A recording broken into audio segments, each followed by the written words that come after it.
रात्रि करीब 1:30-2 के बीच में वहाँ पर जो गार्ड एक आईएसबीटी पर है, उसने एक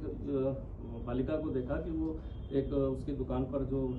मैगी की वहाँ बन रही थी दुकान पर बैठी हुई थी, और इसके बाद देखा कि वहाँ एक व्यक्ति साथ में बगल में खड़ा था, उससे कुछ बातें कर रहा था। उसको संदिग्ध लगते हुए कि रात्रि में इस तरह बच्ची एक वहाँ पर बैठी हुई है, तो उसने वहाँ पर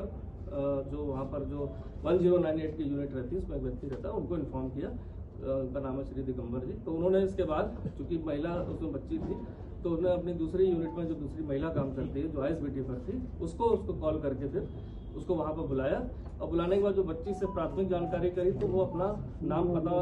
बहुत ज़्यादा नहीं बता पा रही थी। ये बताया जो प्राथमिक जांच में उन्होंने लिखा है रिपोर्ट में, उसमें लिखा था कि पटियाला से मैं आई हूँ और मेरे माँ बाप नहीं है। तो ये रिपोर्ट में उन्होंने जो प्राइमरी रिपोर्ट होती है उन्होंने उसको अंकित किया, और इसके बाद जो नियम होता है उनका कि थाने पर बताकर कि बच्चा मिला है और उसको हम चाइल्ड वेलफेयर के सामने प्रस्तुत करेंगे। अपना नाम पता घर का नहीं बता पा रही ठीक से और कुछ मानसिक रूप से परेशान लग रही है, तो इसको हम वहाँ पर काउंसलिंग करके और आपको सूचित करेंगे जो एकदम एसओपी के अनुसार था। इसके उपरांत जब वो उसको वहाँ पर 3:30 बजे के बाद ये सारी प्रक्रिया करके वो CWC के सामने जब अगले दिन वो ले जाते हैं, तो उस दिन भी काउंसलिंग के दौरान उसने अपने आप को कहीं कोई अपने साथ ऐसी कोई घटना के बारे में नहीं बताया और ना ही कोई मेडिकली ऐसी कोई दिक्कत बताई। तो नॉर्मल जो एक जब बच्चों को लाते हैं तो नॉर्मल एक मेडिकल वहाँ पर कराया जाता है, वो नॉर्मल मेडिकल करा दिया गया था। और इसके बाद घर का नाम पता, कभी वो मुरादाबाद, कभी दिल्ली जाना और कभी पटियाला जाना, और कभी अपने माँ बाप को कोरोना के दौरान उनकी डेथ हो जाना या बचपन में ही डेथ हो जाना, और इस तरह अपने भाई और जो घर में परिवार के लोग हैं उनका भी एग्जैक्ट कुछ नाम पता नहीं था। ना ही उसके पास कोई फ़ोन था, ना ही कोई आधार कार्ड या कोई आइडेंटिटी थी जिससे कि उसकी पहचान हो पाए। तो ये 14 तारीख को भी काउंसलिंग के दौरान ऐसी कोई बात नहीं बताई गई। 15 तारीख को क्योंकि वहाँ अलग अलग कमेटी है, चाइल्ड वेलफेयर कमेटी काउंसलिंग होती है, वनिता करके उनकी काउंसलिंग होती है, और इसके अलावा CWC के मेंबर्स हैं उनकी भी काउंसलिंग होती है।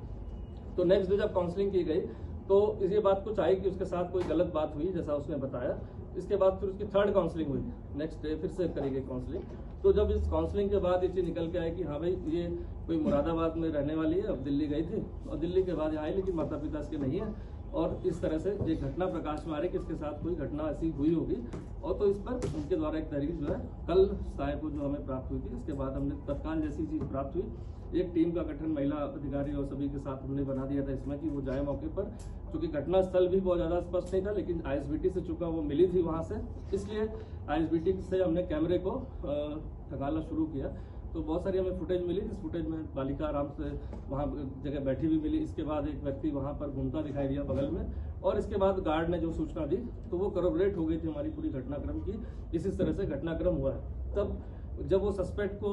जब हमारी महिला इंस्पेक्टर द्वारा विस्तार से लड़की से पूछा गया तो उसके द्वारा ऐसा बताया गया कि 5 लोग के साथ ने अलग अलग समय में उसके साथ गलत वो काम किया है।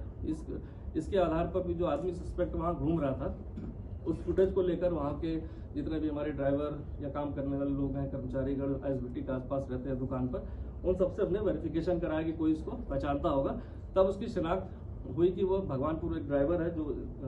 एक बस का नंबर दिया कि इस बस का ड्राइवर है और ये भगवानपुर में मूल रूप से रहने वाला है और आज अवकाश पर है, उसकी ड्यूटी ऑफ है और वो अपने घर गया होगा। तो इसके आधार पर पुलिस टीम हमारी जो सस्पेक्ट था उसकी तलाश में निकल गई। साथ ही साथ जो मुकदमा दर्ज करके मेडिकल की जो प्राथमिक कार्रवाई होती है उसको प्रारंभ कर दी गई रात्रि में।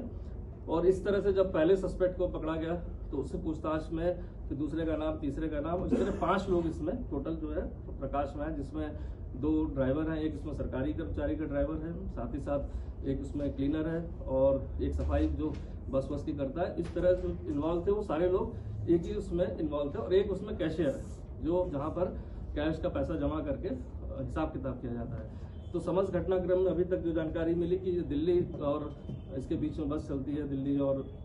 देहरादून के बीच में, और कश्मीरी गेट पर ये लड़की वहाँ पर घूमते हुए मिली थी, जिससे ड्राइवर की कुछ बात हुई और इसके बाद उनके साथ उस बस में बैठ के यहाँ पर आ गई थी और इसके बाद इसके साथ एक घटनाक्रम हुआ। तो अभी तक जितनी चीज़ें आई हैं, अभी तक इतने कम समय में जो जितना प्रयास हो सकता था, 5 लोग जो आइडेंटिफाइड कर लिए गए, एक पूछताछ के बाद 5 को हिरासत में ले लिया गया। बाकी जो फील्ड यूनिट हमारी जो एफएसएल की टीम है उसको भी रात्रि में बुलाकर हमने बस के जो भी कोई सैंपल वगैरह एफएसएल से तो वो कलेक्ट करा लिए गए।